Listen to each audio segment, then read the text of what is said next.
ఇవన్నీ one by one వేయించేసి mixie పట్టేసి ఇట్లా. హలో అండి, వెల్కమ్ టు అవర్ ఛానల్. నేను కాశీరత్నం. ఈ మధ్య నేను 5ంటికి నిద్ర లేచినా కూడా కిచెన్లో వంట మాత్రం 5:15 5:20కి అలా స్టార్ట్ చేస్తున్నాను. యోగా చేద్దాము అని చెప్పేసి మళ్ళీ స్టార్ట్ చేస్తూ ఉన్నాను.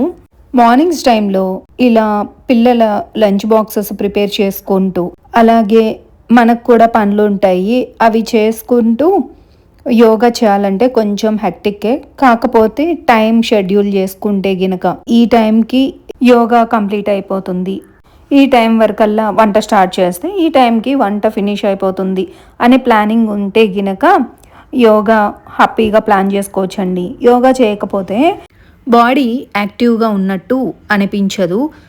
మా సొసైటీలో జిమ్ ఉంటుంది, అలాగే చాలా యాక్టివిటీస్ కూడా జరుగుతూ ఉంటాయి. ఎక్కడికి వెళ్ళను అనమాట. ఇల్లు గదులైతే అసలు మిగతా ఏవి కూడా యూజ్ చేసుకోను నేను యాక్చువల్లీ. అందుకే కనీసం ఇంట్లో యోగా చేసుకున్నా బాగుంటుంది. డైలీ మాత్రం ఆఫ్టర్ డిన్నర్ వాకింగ్కి వెళ్తామండి. వర్షం పడినా కూడా కొంచెం ఆగిపోతుంది కదా, గ్యాప్ ఇస్తే ఆ గ్యాప్లో అయినా వెళ్ళేసి వస్తాము. సొసైటీలోనే అండ్ రోడ్లు అవి బాగానే ఉంటాయి కదండి, మట్టి రోడ్లు కాదు కదా, సిమెంట్ రోడ్లు కాబట్టి వర్షం పడినా త్వరగానే ఆరిపోతాయి. లేదంటే బురదలాగా ఉండదు కాబట్టి వాక్ చేసి వస్తాము. నేను విన్న దాని ప్రకారం ఏంటంటే నైట్ ఆఫ్టర్ డిన్నర్ వాకింగ్ చేయడం వల్ల షుగర్ రాదు, ఒకవేళ షుగర్ ఉన్నా కంట్రోల్లో ఉంటుందని విన్నాను. ఆ ఒక్క మాట పట్టుకొని అసలు 5 years కంప్లీట్ అయిపోయిందనమాట. అది విన్నప్పటి నుంచి లేదు కంపల్సరీ వాకింగ్ చేయాలని చెప్పి కంటిన్యూ అయితే చేస్తున్నాను. ఇక ఇలా మీకు చెప్తూ ఉన్నాను కదా, వెజ్జెస్ తెచ్చుకున్నాను, అవి కూడా సర్దేశాను. డిష్ వాషర్లో గిన్నెలు వేసాను, కౌంటర్ టాప్ అంతా క్లీన్ చేసుకొని హెడ్ బాత్ చేసి వచ్చిన తర్వాత పూజకి అంతా ప్రిపేర్ చేసుకుంటున్నాను. పూలు ఉంటేనేమో నిండుగా పెట్టుకుంటానండి, చక్కగా పూజ రూమ్ అంతా అలంకరించుకొని పూజ చేసుకుంటాను, బాగా అనిపిస్తుంది. కౌంటర్ టాప్ మీద వన్ సైడ్ బాటిల్స్ పెడుతూ ఉంటాను, ఒక కార్నర్లో అయితే ఫ్రూట్ బాస్కెట్ పెడుతూ ఉంటాను కదా, అవన్నీ కూడా వాష్ చేసేసి డైనింగ్ టేబుల్ మీద అయితే పెట్టానండి. ఇప్పుడు నేను కిచెన్లో నిదానంగా రోజుకు ఒక 3-4 క్యాబినెట్స్ క్లీన్ చేసేస్తే 2 daysలో కిచెన్ మొత్తం డీప్ క్లీన్ అయిపోతుంది కదా అని చెప్పి ఇలా ప్లాన్ చేసుకుంటాను. అలాగే ఫ్రిడ్జ్ కూడా క్లీన్ చేయాలి. దగ్గర దగ్గర 10 days అవుతోంది ఫ్రిడ్జ్ ఏం క్లీన్ చేయలేదు. బ్లాక్ కలర్ కాబట్టి దుమ్మది తెలుస్తూ ఉందన్నమాట. ఇలా క్యాబినెట్స్ అయితే నీట్గా అందులో ఉన్న గెరిటలు, స్పూన్స్, స్పాచులాస్ మొత్తం తీసి నీట్గా క్లీన్ చేసుకున్నానండి. అలాగే కౌంటర్ టాప్ మీద పడుతుంది కదా దుమ్ము, అది కూడా క్లీన్ చేసేసాను.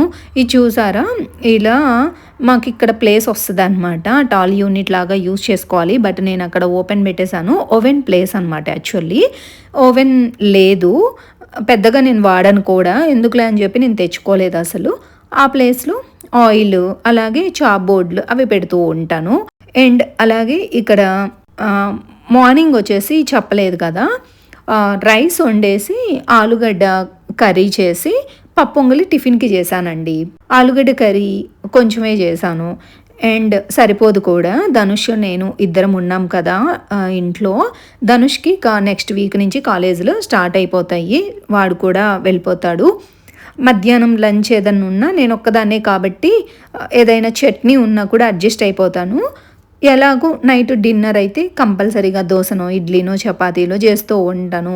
వాటికి కావాల్సిన సైడ్ డిష్ కూడా ప్రిపేర్ చేస్తూ ఉంటాను కాబట్టి సపరేట్గా నేను ఒక్కదాన్ని ఉంటే మాత్రం వన్ టైం చేసుకోను. రైస్ ఉంటుంది కాబట్టి ఏదో ఒక చట్నీలు చేసేసుకొని తినేస్తాను. అంటే ఐ మీన్ టమాటో పచ్చిమిర్చి పచ్చడి చేసుకోవడము, లేకపోతే చింతకాయ పచ్చడి చేసుకోవడం, అలా చేసుకొని అడ్జస్ట్ అయిపోతాను కర్రీస్ లేని టైంలో.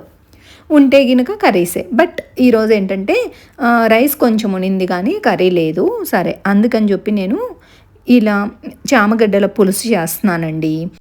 నైట్కి కూడా రైసే పెట్టేద్దాము, ఎర్లీగా తినేస్తే. రేర్గా రైస్ వండుతాను, నైట్ టైంలో ఆల్మోస్ట్ రైస్ అయితే చేయను. చామగడ్డల పులుసు కొంచెం ఎక్కువగా చేస్తున్నాను కాబట్టి ఓకే నైట్కి అండ్ ఇప్పుడు మధ్యాహ్నానికి అనుకుంటున్నాము, అందుకే చేస్తున్నా అనమాట. పిల్లలు పెద్దగా లైక్ చేయరు కదా, బట్ మా ఇంట్లో నేను పిల్లలకి అన్ని కర్రీస్ అలవాటు చేశానండి, పర్వాలేదు. పేచీ పెట్టకుండా అయితే తింటారు. ఆ కర్రీయా ఈ కర్రీయా అని ఏమనకుండా చేసిన కర్రీస్తో హ్యాపీగానే తింటారు. అదొకటి మంచి పని అనుకుంటాను నేను. యాక్చువల్గా పులుసు కర్రీస్ కొంచెం లైక్ చేస్తారు మా ఇంట్లో. కొంతమందికి అయితే పులుసు కర్రీస్ అంతగా లైక్ చేయరు కదా. నేను ఆల్మోస్ట్ అన్ని కర్రీస్ చేయడానికే ట్రై చేస్తాను. ఫస్ట్ ధనుష్కి అయితే ఇచ్చాను, తర్వాత నేను పెట్టుకుంటున్నాను. వేడి అన్నంలో పులుసు కర్రీస్ కానీ పచ్చళ్ళు కానీ భలే ఉంటాయి కదా. నాకు పచ్చిమిర్చి టమాటో చట్నీ బాగా లైక్ చేస్తాను. అలా వేడి అన్నంలో అండ్ పులుసు వేసుకొని తింటుంటే చాలా టేస్టీగా ఉంది.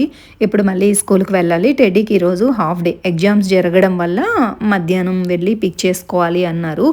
సో వెళ్ళి పిక్ చేసుకుంటున్నాను, అందుకే వెళ్తున్నాను స్కూల్కి. అయితే మళ్ళీ నాకు కొంచెం గ్రాసరీస్లో పని ఉందండి షాప్లో, అందుకని వెళ్తున్నా కూడా.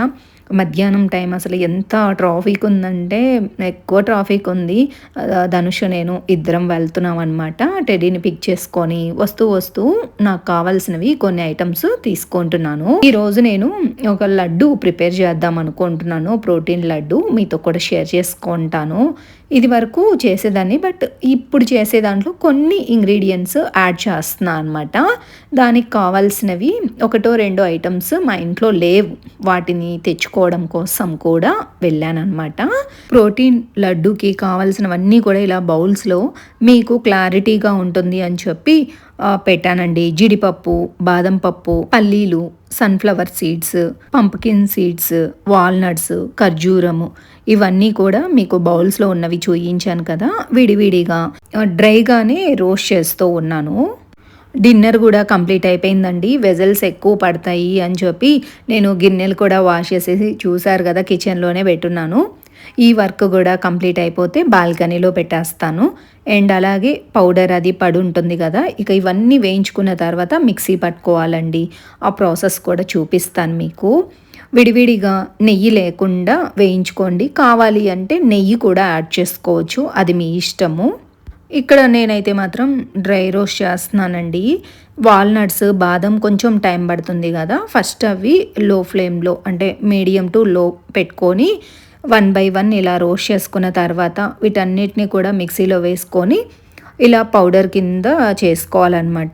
ఇందులోకి ఖర్జూరము, అందులో సీడ్స్ ఉంటే గినక సీడ్స్ తీసేసి వేసుకోండి. స్వీట్గా ఉంటుంది అనమాట. అసలు ఖర్జూరం లేకపోతే అసలు తినలేము, చప్పగా. పిల్లలకి ఇచ్చినా కూడా పిల్లలకి హెల్తీ అండ్ టేస్టీ కూడా బాగుంటుంది. సో అందుకని నేను ఇక్కడ సీడ్ అంతా తీసేసి ఖర్జూరాన్ని ఇలా మిక్సీ పట్టుకున్నాను అనమాట, ఓన్లీ సపరేట్గా. వాటితో పాటు కలిపి మనము ఖర్జూరంని మిక్సీ చేసుకున్నాం అనుకోండి, అసలు అవ్వదన్నమాట, ఉండల కింద ఉండిపోతుంది, సరిగ్గా మెదగదు. అందుకని చెప్పి నేను ఫస్ట్ నట్స్ అన్నీ వేసి మిక్సీ పట్టుకున్న తర్వాత అప్పుడు ఖర్జూరం పేస్ట్ కూడా కలిపేశానండి ఇందులోకి. నేను కిస్మిస్ కూడా యాడ్ చేసుకున్నాను, చాలా టేస్టీగా ఉంటుంది. మార్నింగ్ బ్రేక్ఫాస్ట్లో ఒక లడ్డు తీసుకొని తిన్నారు అంటే చాలా హెల్తీగా, నీరసం అది లేకుండా డే అంతా చాలా యాక్టివ్గా ఉంటామండి. ఎస్పెషల్లీ లేడీస్కి చాలా మంచిది, పిల్లలకి కూడా. సో ఇలా ప్రిపేర్ చేసుకున్నాను అనమాట. టీవీ చూసుకుంటూ నా కిచెన్లో ఇంకేం పని లేదు, క్లీనింగ్ కూడా కంప్లీట్ అయిపోయింది. ఇలా బాటిల్లో అయితే పెట్టేశాను. ఇన్ని లడ్డూలు అయితే వచ్చాయి నాకు, నేను చూయించిన క్వాంటిటీతో. ఓకేనండి, ఈ వీడియో మీకు నచ్చిందని అనుకుంటున్నాను. నచ్చితే ప్లీజ్ ఒక లైక్ ఇవ్వడం మర్చిపోదు. అలాగే మన ఛానల్ని కొత్తగా వ్యూ చేస్తుంటే సబ్స్క్రైబ్ చేసుకొని మీ ఫ్రెండ్స్ అండ్ ఫ్యామిలీ మెంబర్స్కి వీడియో ఉపయోగపడుతుంది అంటే షేర్ చేయండి. ఈ వీడియో మీకు ఎలా అనిపించింది ఏంటి అనేది కామెంట్ సెక్షన్లో కామెంట్ చేయండి. ఓకేనండి, టేక్ కేర్, బాయ్.